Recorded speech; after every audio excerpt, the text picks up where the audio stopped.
bigger parties, and it'd be like 30 people, 25 people, 40 people.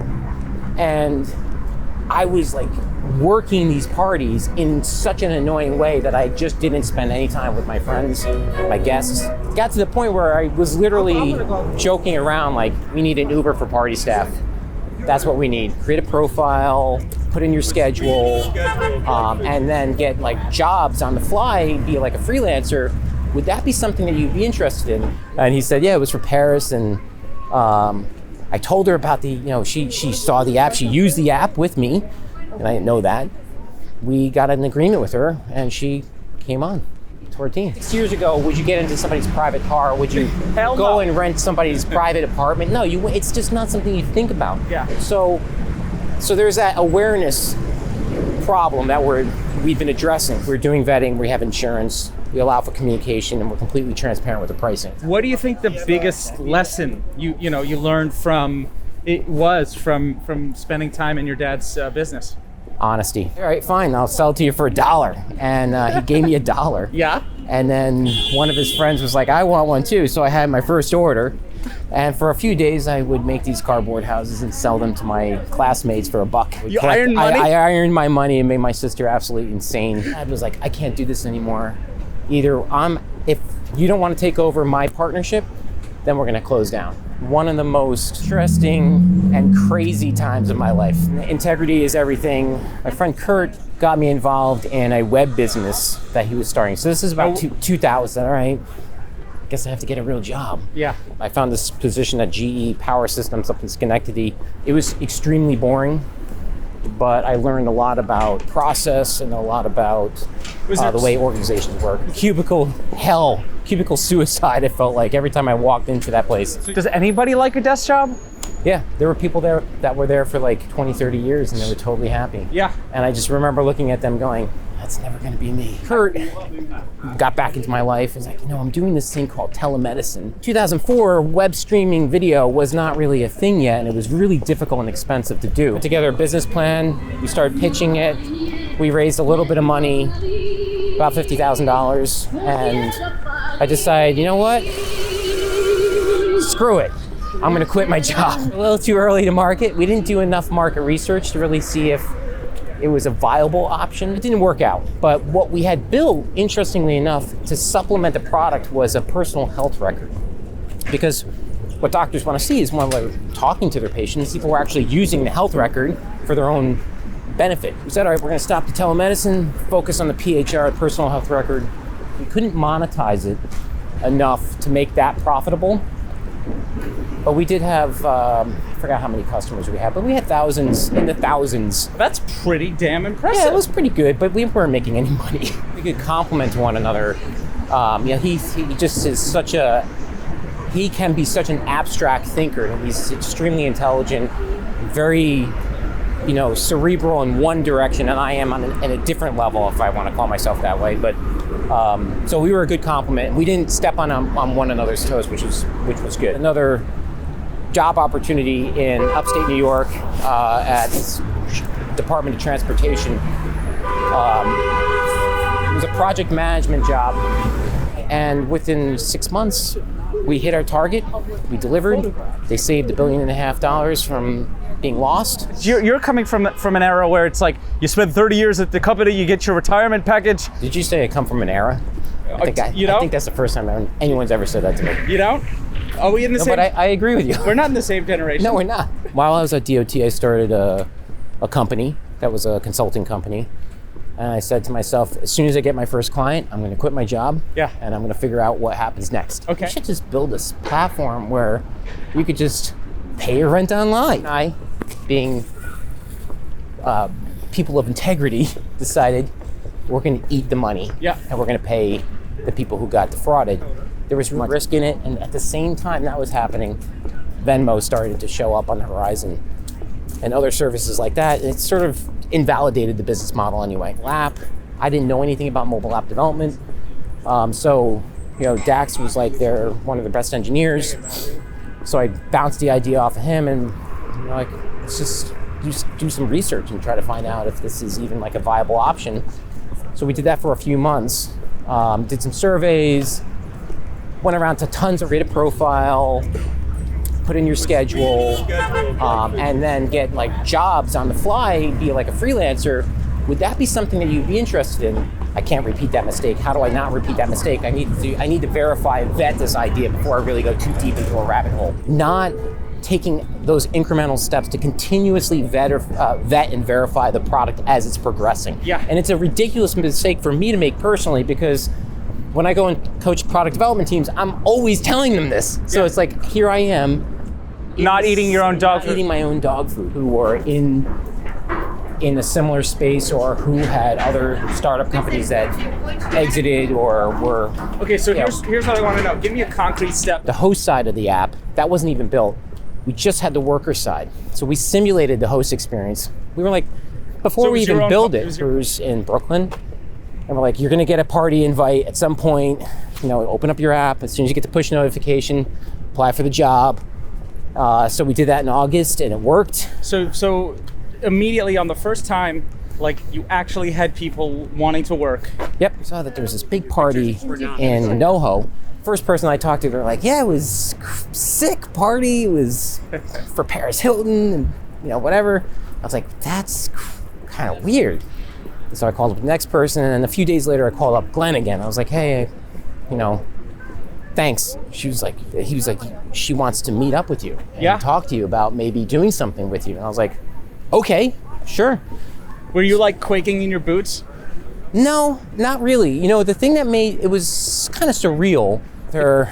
We chatted for like 15 minutes, and she gave me some of her thoughts about Roxi, and she was like, I want to talk more about it with you for like half a day. And we kind of like worked through what we were thinking as a partnership, as like her involvement going on with Uber and Lyft and the Airbnb. The whole gig economy. Yeah.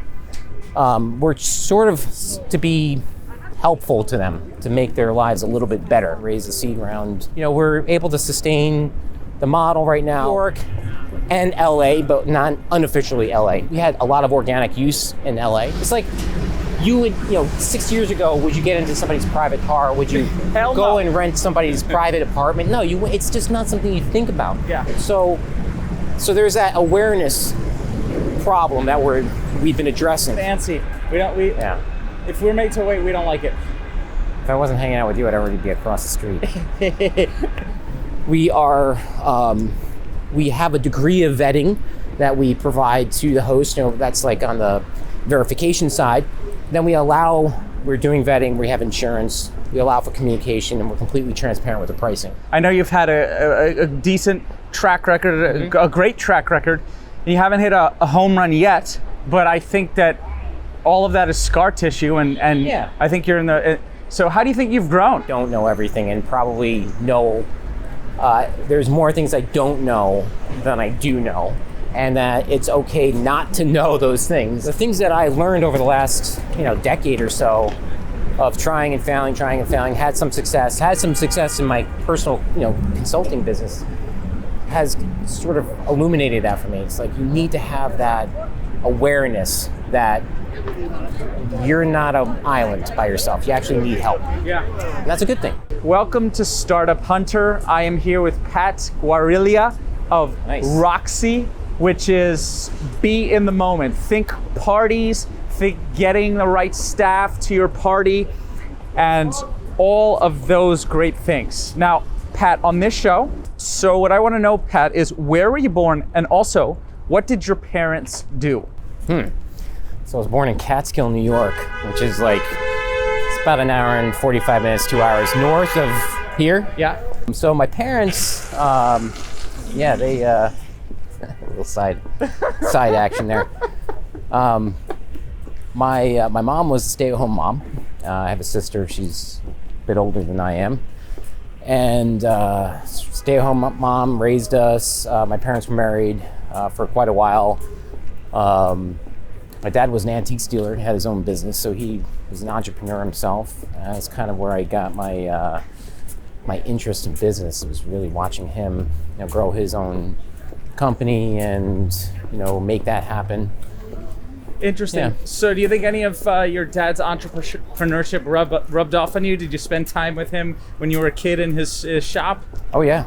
Yep. Talk about that. Yeah, so for, I don't know, maybe the first 10 years of my life, I kind of just visited my dad's store on the weekends, watched him work. And then it's probably about 11 or 12, I started going, helping him out on the weekends. He would just take me for like a day, and I would, do some cleaning, talk to customers, look at antiques, look at paintings.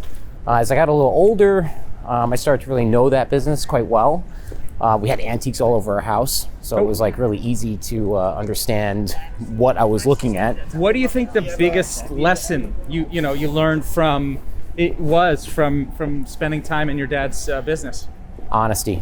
Yeah. Just being honest with people, being direct with customers, being direct with people that were his suppliers.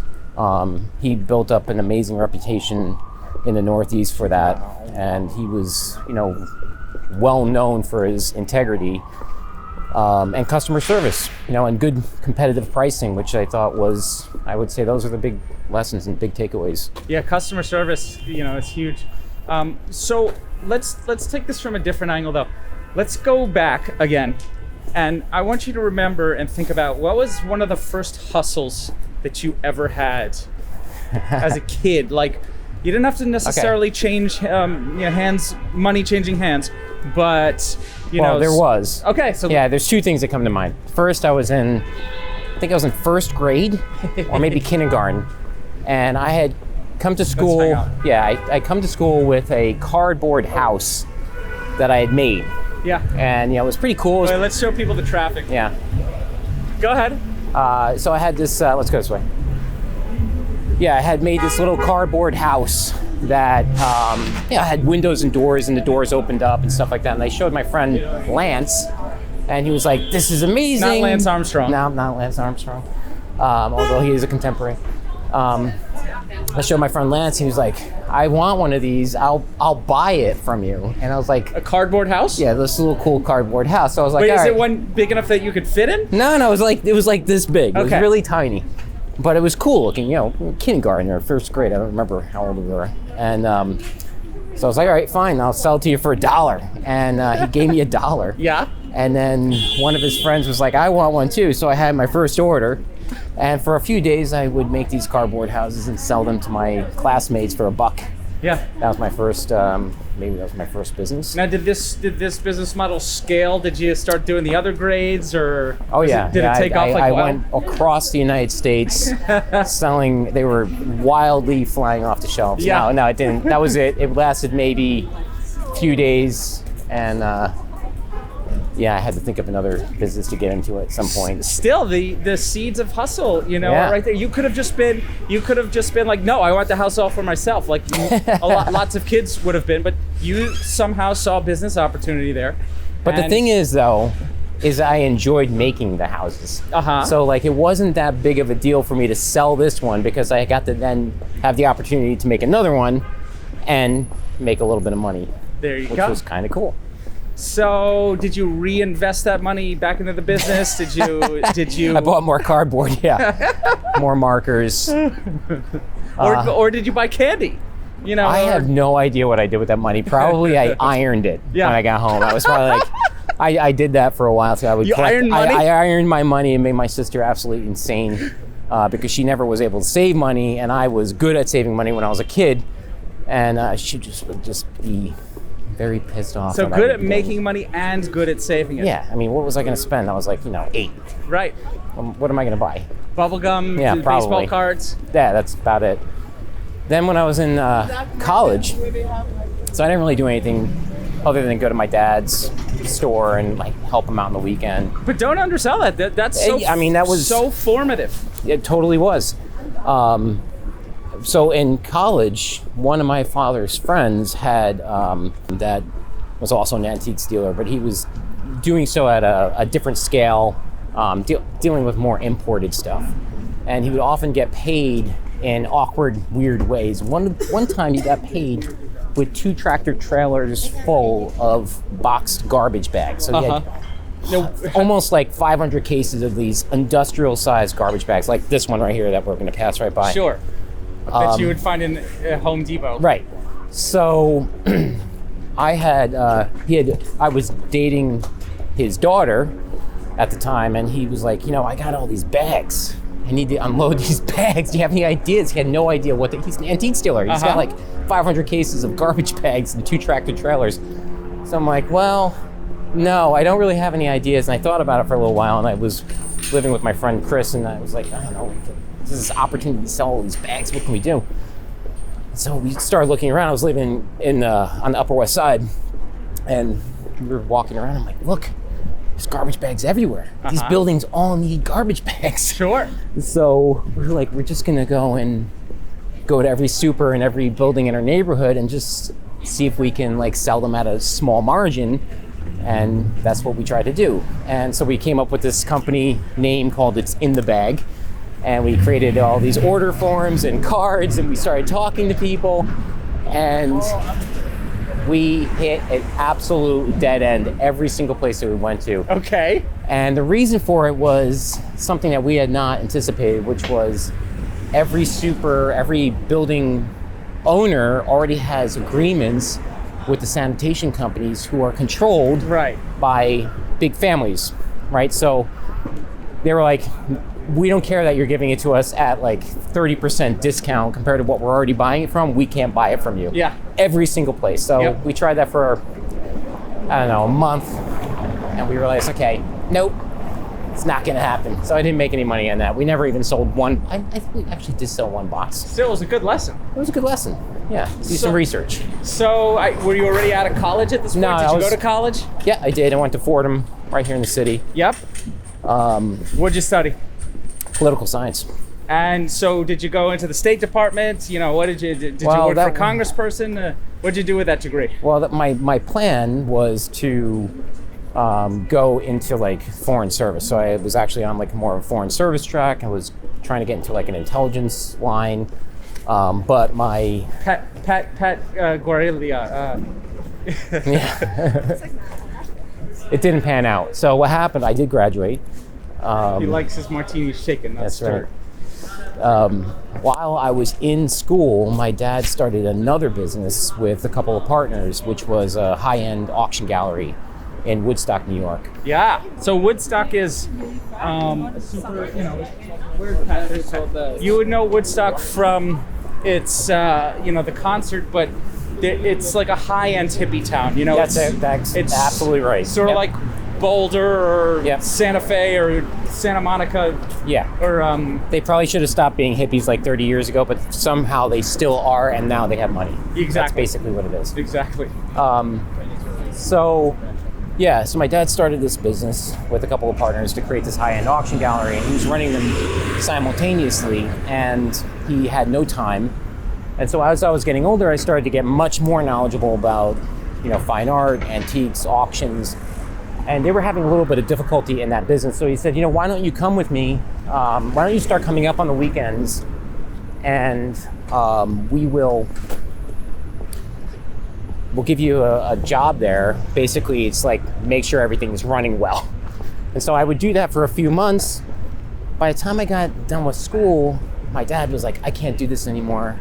Either if you don't want to take over my partnership, then we're going to close down. And his job was to source all the merchandise, to go to vendors, create these large-scale auctions, and the other partners were more on the operations side. So I said, all right, I'll do it. Okay. I can postpone going to graduate school. So it was a good opportunity. There was like maybe 15 people that would be working for me, and I was like, all right, it's a great opportunity for management. It's a great opportunity for me to run a business. Yeah, 15 people that's a lot of. It was a pretty good sized organization for up there, and I did that for about 3 years, and it was one of the most interesting and crazy times of my life. We should probably go this way. NYU. I want to go this way. So I did that for 3 years and literally almost went insane from doing it because of the hours and the problems that we encountered. There was really weird. Yeah. We had sold merchandise that was not maybe legitimately acquired. Uh-huh. We thought we were legitimately acquiring it, but the people we got it from wound up being, not always, but some of them were not legitimate themselves. We'll just leave it at that. Anyway, it did create a lot of chaos in my life, but I learned some really important things from that, which was, again, integrity is everything, hard work, spend time doing the research that you need to. I learned about marketing. I learned about, organizational management at a small degree, and really how to work with people, which was mostly what I had to do. So it was pretty cool. All right, so you got tired of doing your father's high-end antique business. Yep. So what was the next move? Well, I was completely broke, so I barely paid myself while I was there because the business was just like staying above water. And I decided... So it's basically like, I don't ever want this to happen to me again. How can I improve Yes, exactly. in the next move? So I like, well, I'm gonna resign. I wanted to retire, but that wasn't an option. So I resigned, and what do you think? That way? This way. And my friend That's Kurt, nice and quiet. yeah, my friend Kurt, that I went to school with, got me involved in a web business that he was starting. So this is about 2000. So he was just starting to think about, all right, we're going to build some websites for some local companies in the area. And he helped bring me into that because he was by himself. And so the two of us did that for, I don't know, maybe about a year and a half, 2 years. We actually made some money. We were building websites for car dealerships for the most part, with the occasional other company that we would build sites for. We were doing like VR 360 panoramas inside a car. So this was in 2000. It was actually kind of cool.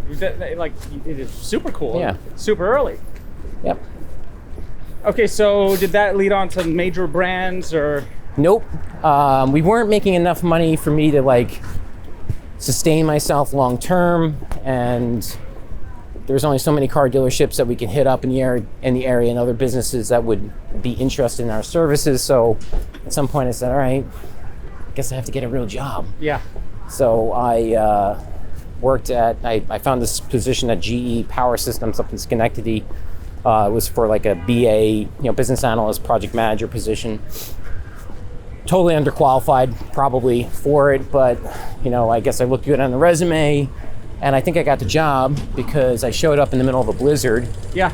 And the office was closed except for the person that I was supposed to have the meeting with. So that's like that's serendipity right there. Yeah, it was. And I ended up staying there for oh gosh, like maybe 3 years. Yeah. And that was really interesting as well because it's, corporate America, my first involvement there. It was extremely boring, but I learned a lot about process and a lot about the way organizations work. Was there too much process? Was the organization not nimble enough? They were not nimble at all. I mean, they were practicing Six Sigma lean process, but that didn't mean that they were nimble. They were just really good at measuring and analyzing things, which is what I got to be good at while I was there. So, I mean, that did teach me some interesting things, but man, it was like cubicle hell, cubicle suicide. It felt like every time I walked into that place. So you were locked in a desk? Yeah, I hated it. Does anybody like your desk job? Yeah, there were people there that were there for like 20, 30 years and they were totally happy. Yeah. And I just remember looking at them going, that's never going to be me. I think entrepreneurs, I think there's something about us. We can't stand the structure. It goes against our grain. Yeah, it's like a bird in a bird cage, basically. Exactly. Yeah.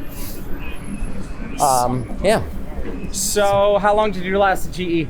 I think I was there until about 2004. So 4 years. Yep, about 4 years, 3.5 years. Is enough to make some money and get sick of it? Yep, I had enough money, was able to save a little bit of money, so I was feeling a little bit more comfortable with my lifestyle. And again, my friend Kurt got back into my life, and he was in med school at the time. He was like, I'm doing this thing called telemedicine, and I have this idea where we could do virtual telemedicine. In 2004, web streaming video was not really a thing yet, and it was really difficult and expensive to do, but we decided we're going to try to incorporate remote telemedicine capabilities to local hospitals and to doctors' offices. So we created this platform. We actually built it with the help of his brother. And I started to... Oh, that was a car. That was what was throwing me off. Yeah, sure. So this is still while I'm at GE. I started to do a little moonlighting on the side. And we put together a business plan. We started pitching it. We raised a little bit of money, about $50,000. And I decided, you know what? Screw it. I'm going to quit my job. And I was already not really doing anything at GE. They were just kind of like keeping me there for some reason. I don't know why. I was very efficient at my work, but I was so bored. So I decided to quit my job and just go try to get this thing going. So how did that go? Not well. We were a little too early to market. We didn't do enough market research to really see if it was a viable option. But we kept iterating on the idea of telemedicine. Of telemedicine through web. So they were doing telemedicine through like ISDN lines and like fixed point telemedicine, but that's not what we were trying to do. We were actually trying to make it more nimble, more flexible, available to more local places that couldn't afford these expensive lines. So it didn't work out. But what we had built, interestingly enough, to supplement the product was a personal health record. Because what doctors want to see is when they're talking to their patients is also what's their medical history, right? So we built this platform that allowed the patients to input their personal health record information. And we started to try integrate these electronic medical record systems. So it was sort of like a combined platform where you had this VR telemedicine capability and their health record side by side. Did you ever get any customers? We did. So we stopped the telemedicine side. We started realizing that people were actually using the health record for their own benefit, right? So we said, all right, we're going to stop the telemedicine, focus on the PHR, personal health record. I can hear you. I'm back. I can hear you from a mile away. Yeah. And we did that, continued to do that for a little while. We couldn't monetize it enough to make that profitable. But we did have, I forgot how many customers we had, but we had thousands, in the thousands. That's pretty damn impressive. Yeah, it was pretty good, but we weren't making any money. So at some point... Were you making revenue? Very little. Like we had a little bit of ads, we were, and that was pretty much it. We couldn't figure out how to actually make money with it. And that was part of the problem. And the barrier to entry into the hospitals and the health organizations was just too high. Right, they move at a glacial pace. Yeah. And you really have to know what you're doing. Yeah. This is like crazy central. Yeah. It's West 4th. That's where we are right now.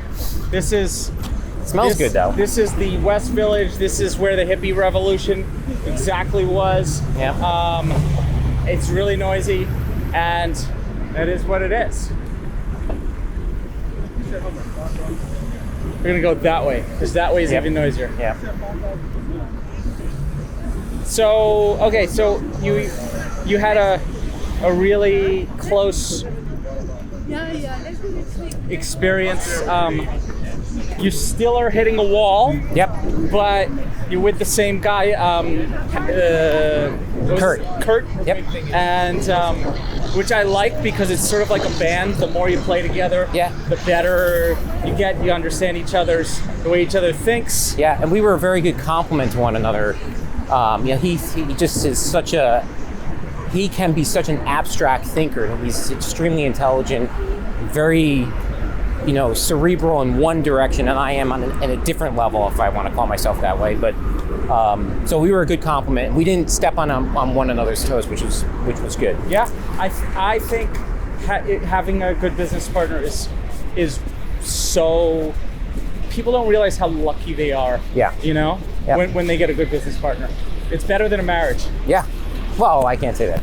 Did that mean No, I was too quick to say yeah. But, yeah, but so double red light? yeah, That's efficient. Cool. So that didn't work out, by the way. So we didn't make any money, and at some point I was like, I think I'm broke again. Yeah. I think I need to get a job. Sure. So, by this point, I had some really interesting experience, and everything from the auction gallery to trying these different little side hustles and businesses, and working at GE. It did give me a very well-rounded perspective on business and on management and on products.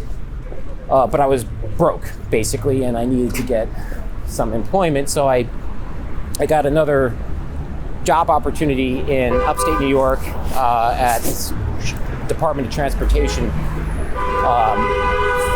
was a project management job. They needed somebody to turn around this massive project that was costing the state millions and millions of dollars a year, and they had $1.5 billion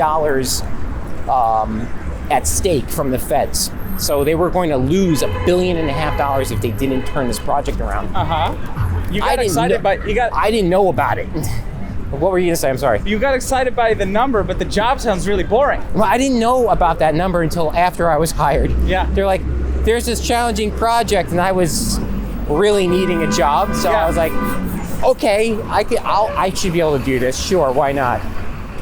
So I got involved in that, and quickly started to realize that this was a futile effort. It was never going to turn around. Even though you were getting a steady paycheck. Even though I was getting a steady paycheck. So I confronted the leadership at DOT, and I said, listen, I'm going to be honest with you. The way you have things structured right now, you're dead in the water. It's never going to work. And I said, we have to try something pretty radical.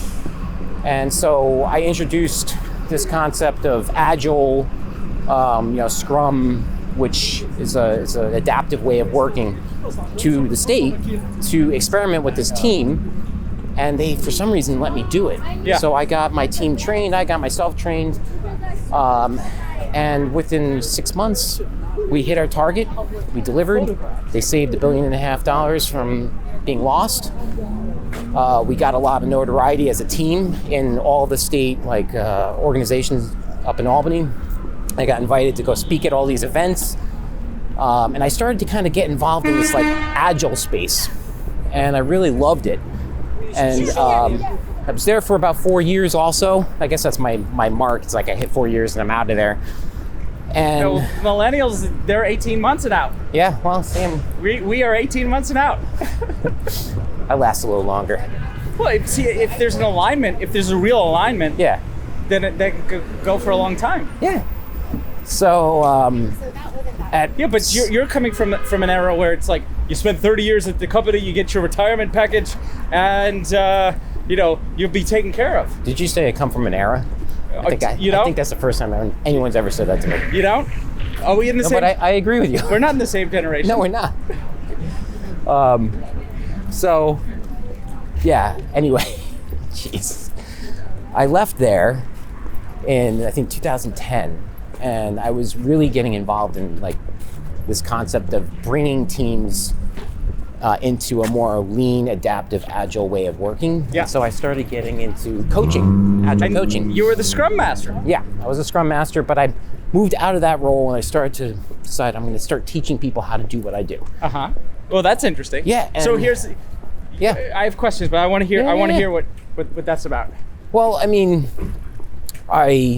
while I was at DOT, I started a company that was a consulting company. And I said to myself, as soon as I get my first client, I'm going to quit my job. Yeah. And I'm going to figure out what happens next. Okay. So I got my first client. It was only for 3 months. I was like, oh my God, that's only a 3-month job. But I was making, 3 times the amount of money I was making as a consultant. Now, what year are we talking? Give me a year. 2010. 2011. Interesting. So we did just 4 years, 3 years after the crash. So these things are good. That's really they were when improving. Things are getting good again. Yep.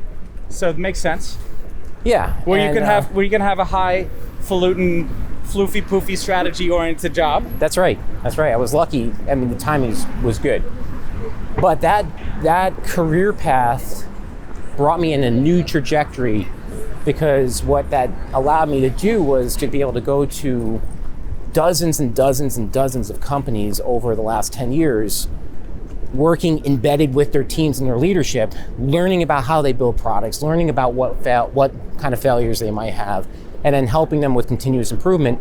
And I just knew I'm going to absorb all of this information, and this is eventually going to be beneficial to me as a entrepreneur at some point in time. So, I was working with small little New York City startups, social media, video streaming companies, to huge banks. Traveled to Europe, did that for a while. Did some coaching there. So I got a pretty good exposure, and it's been fascinating work. Now, what was this line about you teaching somebody else to do what you do? Well, so as a coach, you kind of like facilitate and you teach, sometimes by demonstration and sometimes by making suggestions or guidance, and sometimes you do just straight up training. So I also was providing training to some of the product development teams and leadership. I was able to speak from a non-academic perspective. I was able to speak from a person who has actually tried the things that I'm talking about and failed at them a lot of times. Yeah. So it gave me a little bit more credibility, I think, when I talk to people. Yeah. Yeah. So you did the consulting for 10 years as an agile strategy coach. So we're about halfway. How did Roxi enter the equation? But there's one more. Okay, let's go. There's one quick. I'll tell you quickly. So Kurt came back. Just one more thing. Yeah, just one more thing. So Kurt, we can cross. So I'm sensing. Just be quickly. Kurt is a good thing in your life. Yeah. He's a good guy. Whenever Kurt's involved, interesting things are happening. Interesting things happen. So I bought a building. I bought a small building in upstate New York. I started making some money, and I was able to think about investing in real estate. So I wound up buying some real estate, and one of the properties that I bought had 8 rental units in it. So was it a headache to deal with all the tenants? It was exciting and a headache. I renovated the whole building, or like 80% of the building. So there was a renovation project going on, which I was hands-on with quite a bit. I did some of the design work for some of the apartments. So that was exciting, and it was exciting to then get it rented. But the thing that was annoying to me was that every month I was getting a paper check. Uh-huh. So this is in maybe 2013, I think, when I bought the building. So we collecting this paper check, and this is before Venmo and Zelle and all these services that you could just send money to somebody really quickly. There's PayPal, but PayPal was annoying. So they take a fee. They take a fee. So I was telling Kurt this. I'm like, we should just build this platform where you could just pay your rent online. Yeah. And you can, as a landlord, you can create. That's why you wanted your to know. properties. That's why you wanted to know how I paid my rent. Yeah, I thought it was a weird question until I understood the context. Right. So it's still a weird question. But so we were like, I think we should try this. So we did talk to a few landlords and asked them, would you use this thing? We talked to some renters. Would you use it? That was the extent of our product market research. And, he and I were handy enough to be able to build it. So we did. We got users. We actually started making a little bit of money. It was never going to be extremely profitable. So we were charging a fee on the landlord side, but not on the tenant side. And so we were collecting fees on that.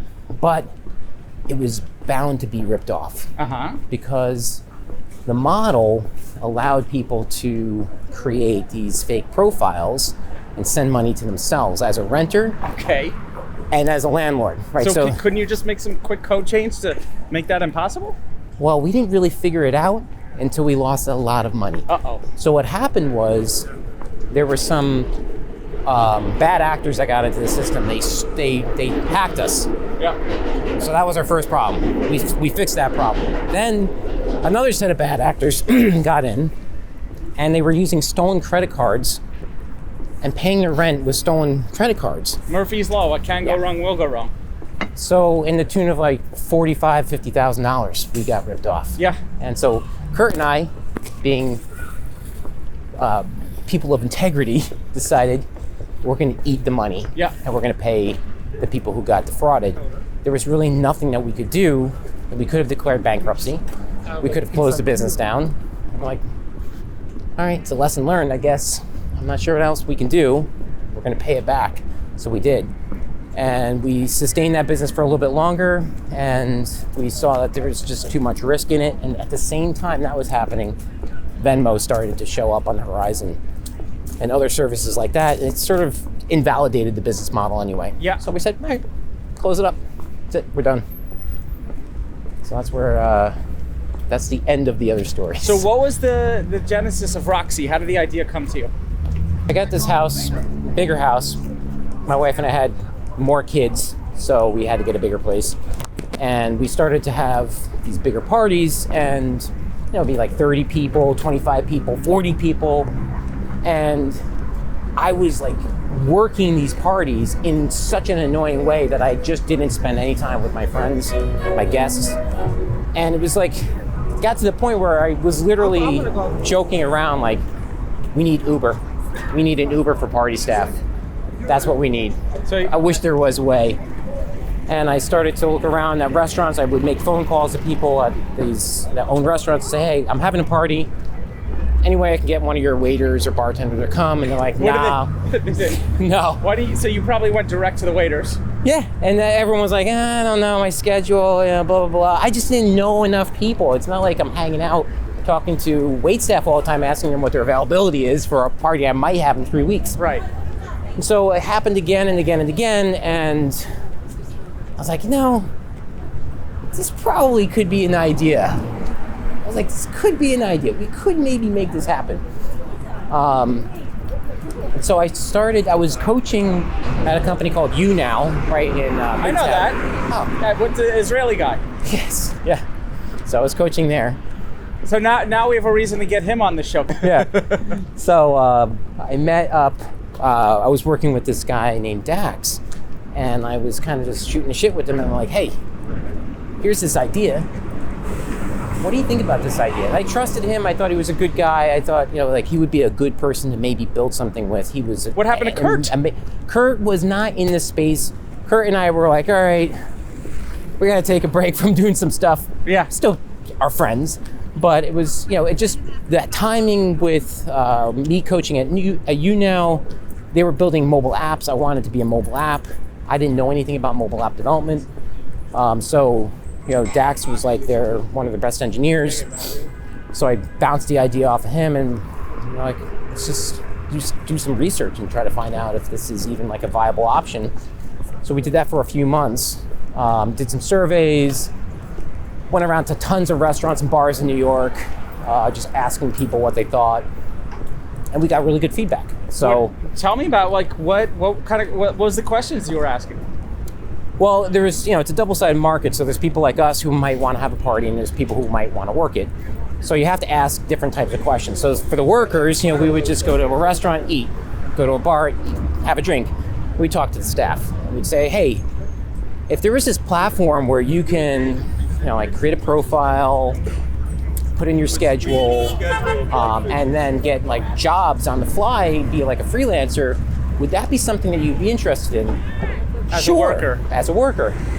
What would you like to get paid if you were getting this job? Like what's your rate? What would you be happy with?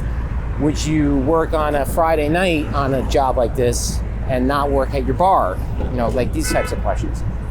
And we started to like more formalize those question sets and create surveys. And we did some paid surveys. So we put an ad out, give away, $50 if you're lucky. So you were person. going really heavy on the validation. Yep. Why did you validate? It's because you read the Lean Startup book? I did read the Lean Startup book, but not until after I started Roxi. I just had, just from my experience coaching, seeing what teams have been doing, for market validation, and also just having a brain at this point, knowing like, all right, I failed at these things.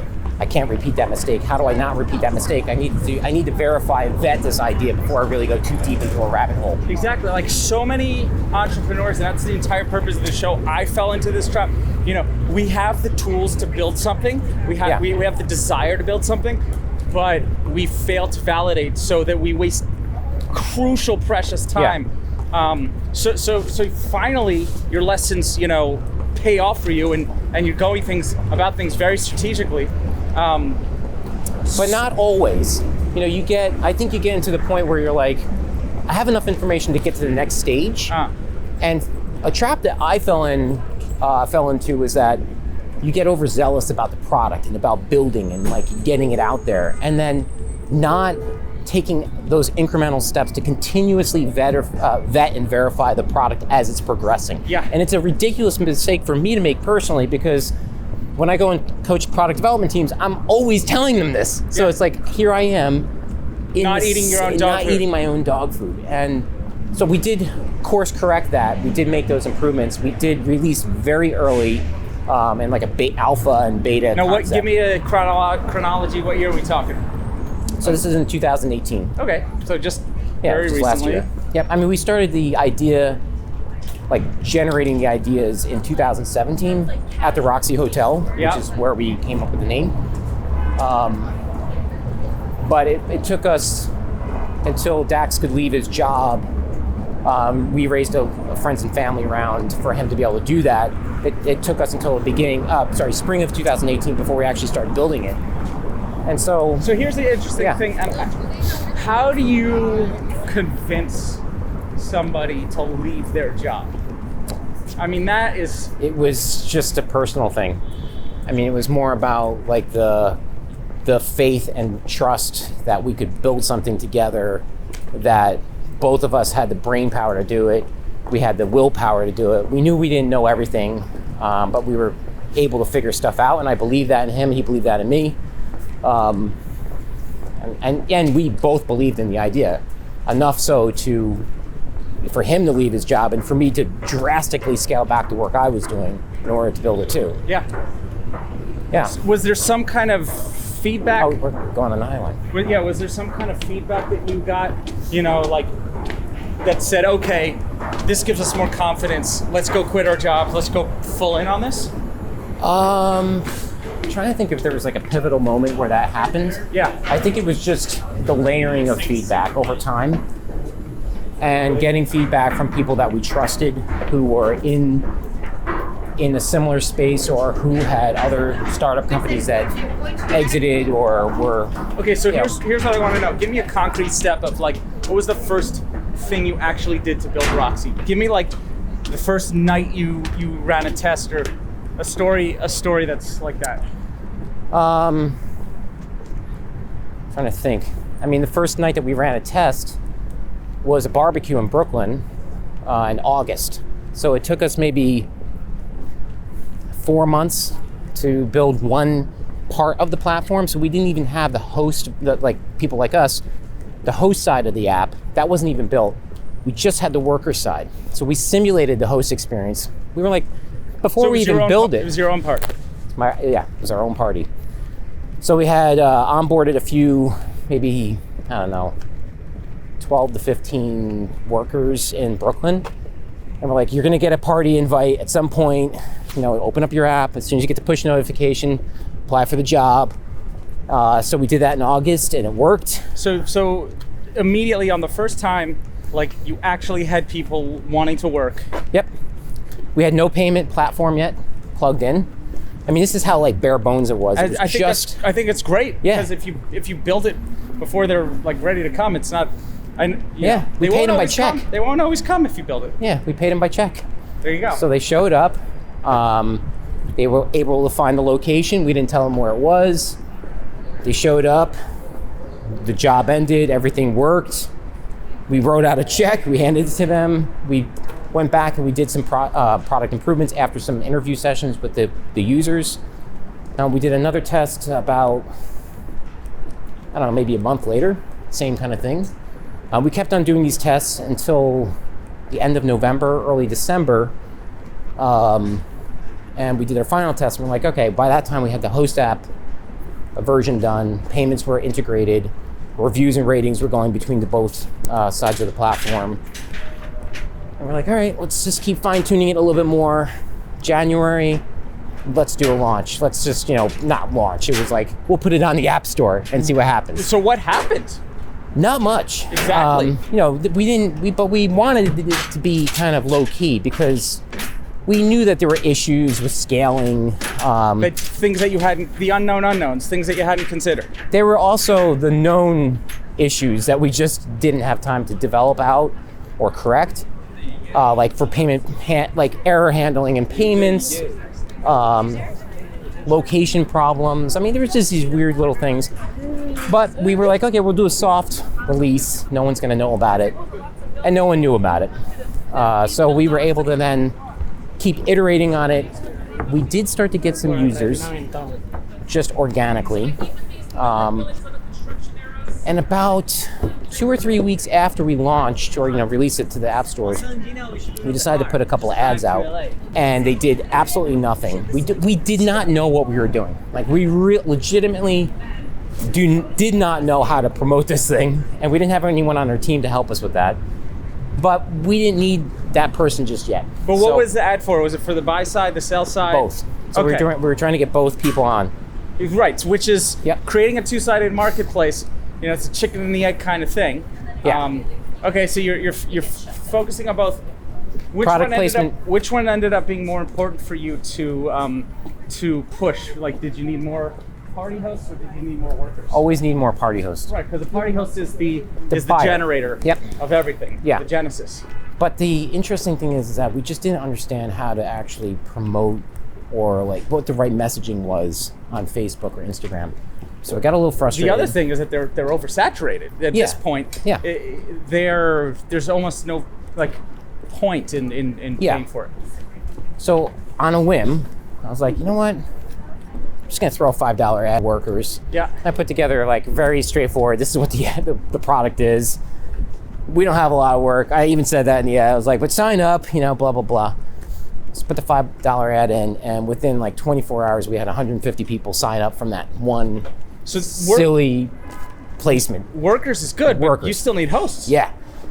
So we did start getting hosts on that ad. So people were coming in and downloading the app.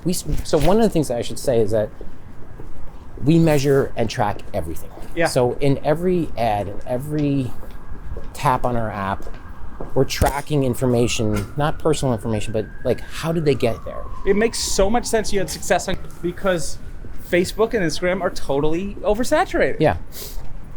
So we did get some users from that. We got a lot of signups, a lot of verifications happening on our platform. And about February, so this is where it gets a little bit interesting, I think. So we started to build our team a little bit. We had by this time, we had 2 other guys that were helping out. We have some advisors too, I should mention, which are extremely valuable for any startup. You need to get a good advising team. So tell me about your advisors. Well, one of the advisors I met at YouNow. Another advisor I met at the Roxi, and their names are Peter and Maddie. But they really have been more of an asset to me personally as I navigate the waters of being a CEO and being a founder and trying to understand what's the landscape ahead of me, what's my next step, how do I do promotions, how do I do product market fit, how do I structure my company, how do I do a pitch, all of these things. This is where an advisor is a great sounding board, and you have to trust them. You have to trust that they're actually going to give you good advice. And they're not doing it for free. I mean, there is an equity stake that they get. So it's a very small percentage, but it's a token thank you essentially for their participation. Now, I thought Paris Hilton was one of your advisors. So she's not one of our advisors. She's actually on our team. I'm going to get to that right now. So if you want me to, actually, it fits into the timeline. So in February, I ran another set of ads. We started running also some Facebook ads. Got a little bit of success with those. Still the ones that were generating the most interest. Yeah. February 12th, we get a notification that there's a party So we were getting all these notifications. Anytime a user did anything that was exciting, we notified ourselves. So I saw that there was this big party in NoHo in Manhattan, and it was like from 10 p.m. till 6 a.m. Sure. And it had professional parties. Yeah, it was like, I think they were asking for like 6 workers to show up, and it was the biggest one we had on our event. And I'm like, what is going on here? This is crazy. Like, did they make a mistake? Like, maybe they made a mistake. They didn't want 6 people, or they didn't want it to be 10 p.m. Maybe they thought it was 10 a.m. Whatever. So I called up the host. I got the number out of our data. And I was like, hey, because I was calling all of the users. Anytime an event happened, I would call them up, as many as I could, to get their feedback. So I was like, hey, my name is Pat, blah, blah, blah. And this guy the guy who picked up, his name was Glenn. And I was like, hey, I just want to make sure everything's good with the app. Do you have any feedback? I noticed it's a pretty big party. Did you make a mistake? He's like, oh no, it's just a big party. It's for a celebrity birthday party. I was like, oh, cool. He's like, I really love your product. Your product this Roxi is amazing. I really love it. It was so easy to use. It's great. I was like really excited about it. And I was like, all right, cool. Well, I'm excited that you're using it. So I got off the phone with him and I called up every one of the workers that were signed up to work his event, which was the next day. Yeah. So it was the 12th and his event was on the 13th. And so I said, listen, please don't be late. Show up on time. Make sure you're wearing this. If you show up on time, if you show up earlier than when you're supposed to be there, I'm going to pay you an extra $25. Sure. I just wanted to go well. You sensed that this was super important, Yeah. so you gave it white glove kind of service. Yeah, I just didn't want them to screw up. And so they're like, sure, no problem. So every one of the people that were signed up for the job, they showed up on time. I paid them the extra $25, and I was like, when it's done, I'm going to call you the next day. I want to get your feedback. So I called them the next day. I was like, how was the party? Did the app work? Blah, blah, blah. And the first person I talked to, they're like, yeah, it was sick party. It was for Paris Hilton and, whatever. I was like, that's kind of weird. So I called up the next person, and a few days later, I called up Glenn again. I was like, hey, thanks for using the app. And he said, yeah, it was for Paris. And I told her about she saw the app. She used the app with me, and I didn't know that.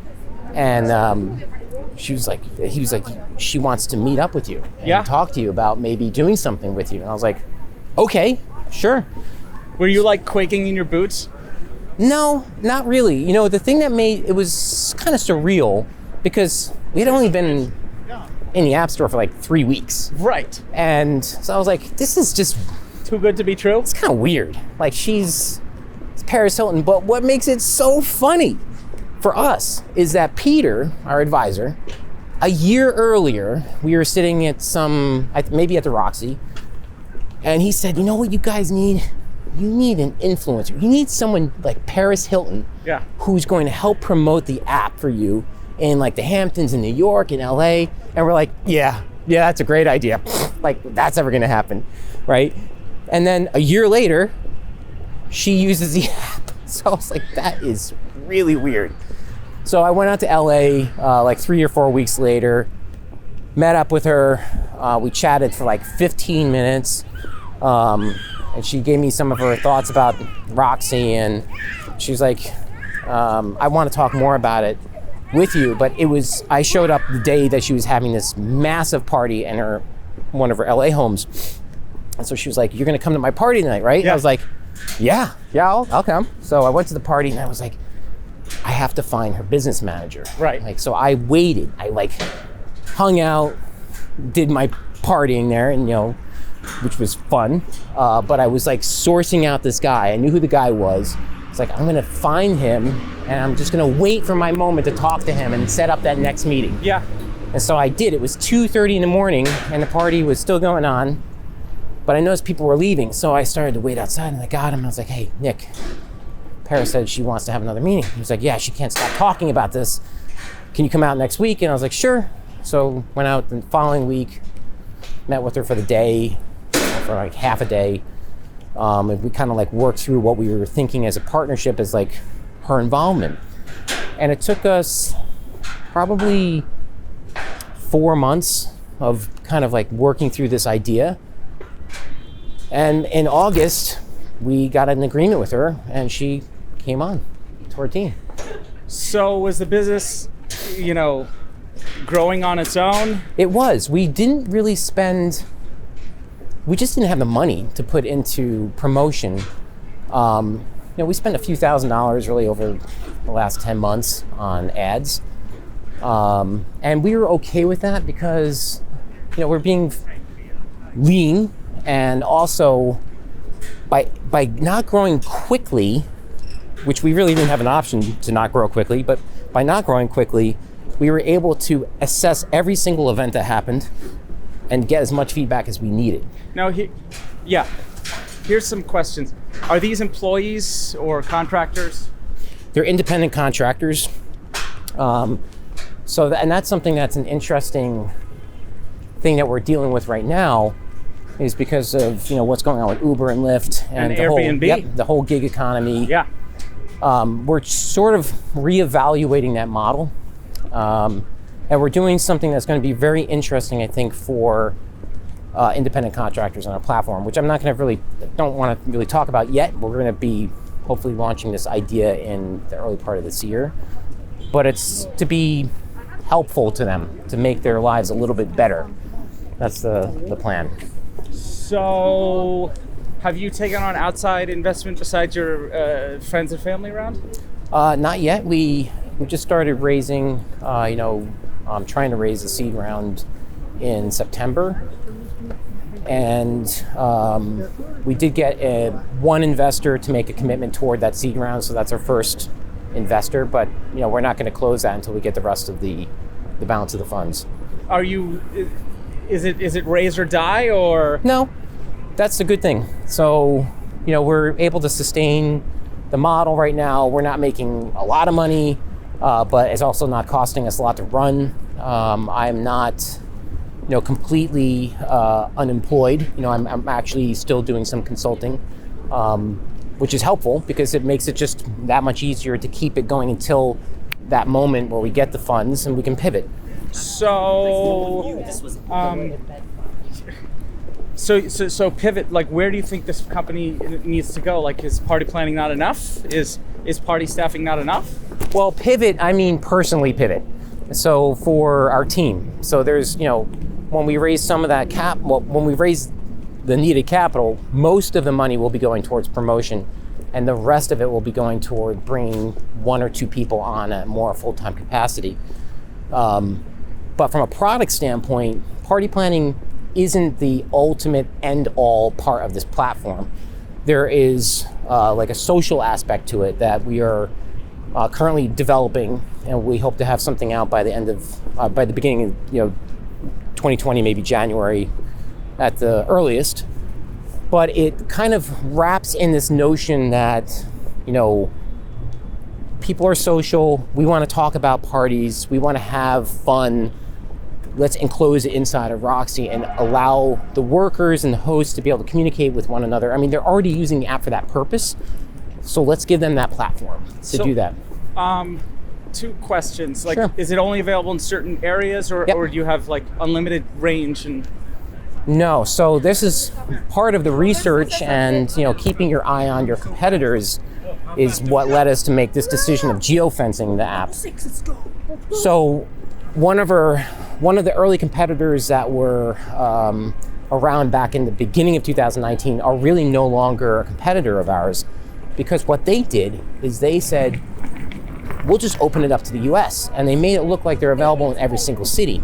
And so they completely diluted their resources, and when you download the app in Des Moines and there's no one there to work, exactly, it's a frustrating experience. So we saw that happening, and we're like, we're not going to do that. We're just going to concentrate in New York right now. We're just going to figure out how to make the market work, what are the levers that we need to press, and understand that before we decide to scale it out to another place. So Roxi is New York only? It's New York and LA, but not unofficially LA. I mean, it's because of we had a lot of organic use in LA, but because of our location in New York, this is why we decided to make New York the first market that we're really concentrating on. I think it makes a lot of sense. to, have it constrained to one location at first until you figure out what the secret sauce is. Yeah, it's a double-sided market. It would be foolish, I think, ill-informed to do it any other way. I mean, that's exactly what Uber did, and when they launched, they didn't launch in every city. They concentrated, got it right in one location before they went and built it out. Exactly.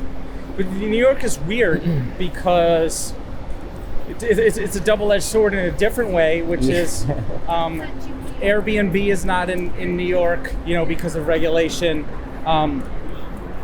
And New York is it's both really tough to do business in, but it's also, there's a lot of business here. Yeah.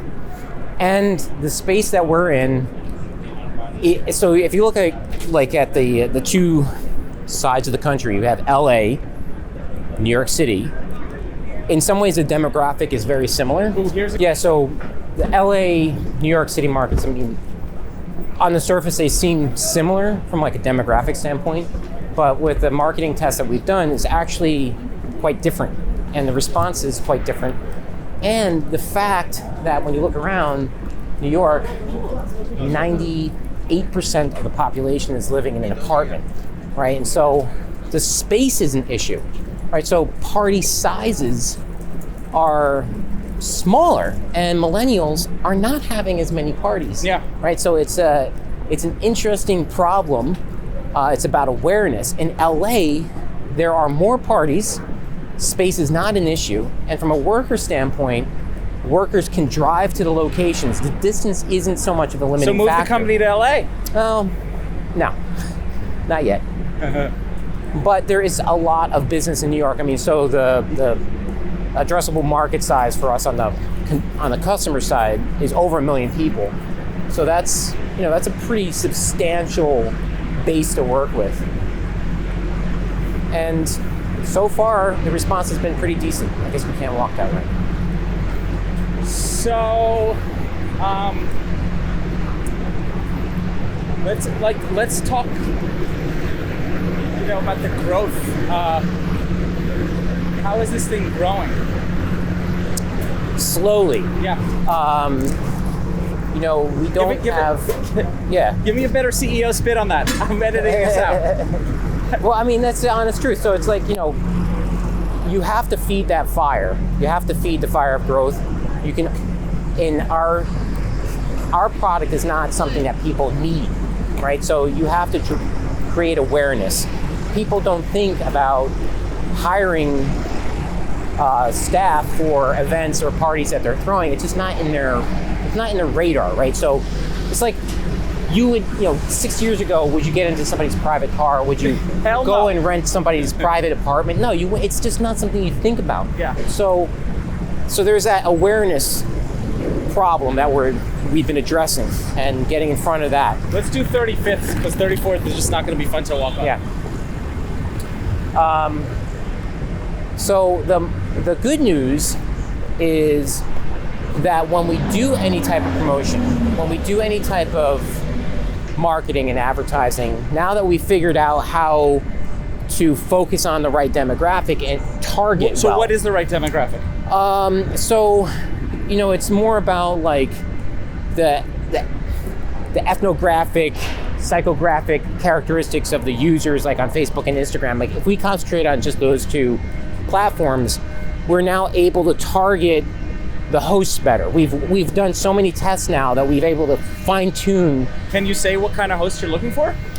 Yeah, I mean, it's basically anyone that's legal drinking age up to about, the sweet spot's around 45, 50 years old, it's like the 25 to 45 year old slice, So millennials no, Gen X yes. Yeah, millennials I'm not sure of yet. So that's on on the social media side. There's Google ad campaigns that we've run, which have been very successful, at least for the limited amount of funds that we had to do it. We were able to get in front of our primary competitor, which is Thumbtack. We were finally able to figure out what is the thing that we need to advertise. How do we target those placements in a way that when somebody searches for rent a bartender, we come up first. Now we do, which is really great, but it's only when we're running those campaigns. Thumbtack is... Hold on, this is guerrilla marketing. What? There's nothing. This way. Yeah, but we have to go down that way anyway. Okay. What about guerrilla marketing? So what do you mean? Like, explain what your thoughts are on that. Just like showing up at parties, you know.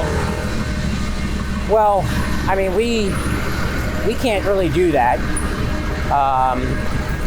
We have had some thoughts about, so Paris is going to get involved starting the beginning of this year in a more public way. So, I mean, she works with us on a regular basis, but we can't really leverage her yet. So we're going to be doing that in January or February when we have a launch event. And to answer your question, one of those ideas was for her to give away a guest drop-in. Like you would have to sign up and say, yeah, I'd like to be entered for that. But that's not really guerrilla marketing. It's more of like a publicity stunt. The guerrilla marketing, I'm not really sure how that would, what we would do. And have you tried influencer marketing? Just paying influencers to... Yeah, we did. We had a mild success with, I'd say, a minor mid-range influencer. So 50K to 500K? Yep. So it's important when you do things like that is that you track how it's working, right? So indeed, I mean, just because they have 500K, they could have paid for them. Yep. They could be, they could have been 500K that they had, 5 years ago, and now they've sort of dropped off. But you want to track, and this is, I think, a good lesson for people. When you get an influencer, it doesn't matter if it's a minor one or a major one. When they're doing a promotion for you, you need to know where your customers are coming from. So when they post something on Instagram, those campaigns, those promotions need to be structured in a way so when they tap that link or whatever it is that they're pushing, that you're tracking that install. Yeah. Right. So everything gets linked from that. We could invite code. Yeah. Well, there's a great tool called Branch. I don't know if you know what Branch is, but Branch is all about attribution tracking. Yeah. And it embeds like some metadata inside the URL. So you can see. Where people are originating from. Yeah. And it's a very good tool. Branch.io.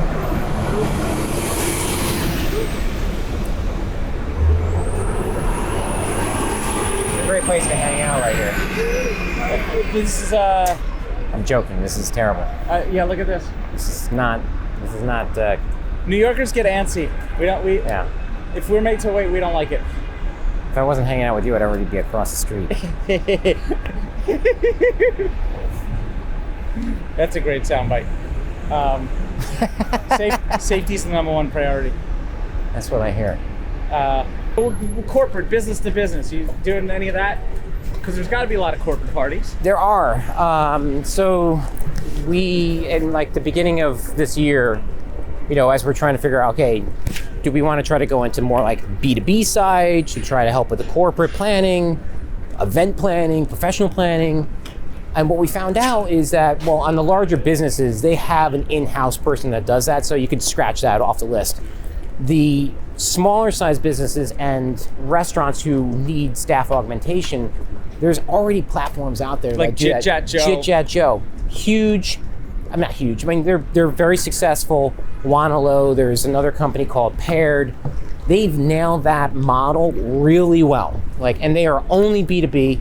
You cannot even sign up as an individual. You have to be a business. So pivoting for them is not a realistic thing. We are competing for the staff, but the staff, as we found out, you get in one of these cars, they're going to have Juno, Lyft, and Uber on their phone, right? So it doesn't really matter on that side. We're not going to compete on the B2B side because it's flooded. So as a host, why would a host want to use Roxi as opposed to Thumbtack or TaskRabbit? Or Craigslist. So, yeah. So the thing is I call it creep list. Yeah. So the way we've structured our workers is that everything is fixed flat rates, right? So you don't have to negotiate as you would on any of those other platforms with the person. They're paid directly through our platform. Are you holding the money as a third-party escrow? Nope, not at all.